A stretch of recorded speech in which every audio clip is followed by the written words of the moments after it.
कि सदियों की ठंडी बुझी राग सुगबुगा उठी, मिट्टी सोने का ताज पहन इठलाती है। दो राह समय के पथ का घर घर नाद सुनो, सिंहासन खाली करो कि जनता आती है। नमस्कार अतिथिगण, मेरे युवा साथियों, मेरा कोड नंबर है 22।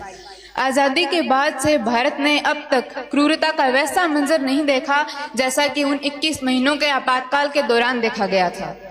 हालांकि भारत में पहले भी युद्ध के बाहरी खतरे के कारण 1962 के भारत चीन युद्ध और 1971 के भारत पाकिस्तान युद्ध के दौरान आपातकाल लगा था, किंतु 1975 के उस आपातकाल का कारण था आंतरिक अशांति, जो निश्चित ही सत्ता पक्ष में थी। 1971 के इंदिरा गांधी की भारी बहुमत की जीत के बाद कांग्रेस में भ्रष्टाचार देखा गया, जिसके विरोध में आंदोलन हुए।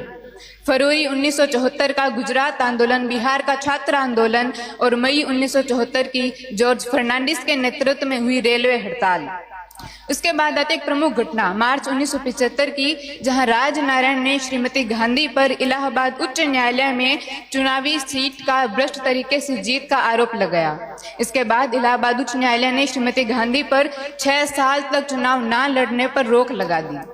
सत्ताच्युत होने के भय से 25 जून 1975 की रात को श्रीमती गांधी ने तत्कालीन राष्ट्रपति फखरुद्दीन अली अहमद से आपातकाल के रिटर्न नोट पर हस्ताक्षर करवाई और अगली सुबह रेडियो पर श्रीमती गांधी का संदेश आता है, जिसमें वह कहती हैं कि भाइयों और बहनों, राष्ट्रपति जी ने आपातकाल की घोषणा की है, इससे आतंकित होने का कोई कारण नहीं है।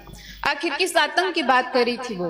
रातों रात प्रेस पर प्रतिबंध लगा दिया जाना, विरोधी दल के नेताओं जिसमें अटल बिहारी वाजपेयी, जेपी नारायण जैसे नेताओं की गिरफ्तारी, अनुच्छेद 14, 19, 20 और 21, 359 का निलंबन करवा देना और संविधान संशोधन 38, 39, 42 से संविधान के मूल ढांचे पर प्रहार करना और जिस मजबूत लोकतंत्र पर विश्व का सबसे बड़ा संविधान तैयार किया गया था, उसका इस तरह गला घोंटा जाना क्या काम आतंकित था?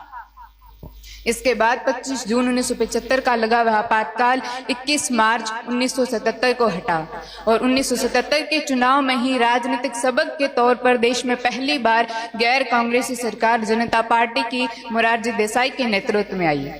राजनीतिक तौर पर यह सबक भी मिला कि चाहे Indira is India and India is Indira के नारे लगाए जाएं, उपलब्धियों और लोकप्रियता के तमगे के बावजूद अगर कोई सत्ता जनता की उम्मीदों पर खरी ना उतर पाए तो बड़े से बड़ा दांव भी उल्टा पड़ जाता है। 2024 से 25 जून को प्रत्येक वर्ष संविधान हत्या दिवस के रूप में मनाया जाता है, ताकि आपातकाल का वो दिन एक गंभीर स्मृति बनकर हमें लोकतांत्रिक मूल्यों की रक्षक बनने की प्रेरणा देता रहे। धन्यवाद।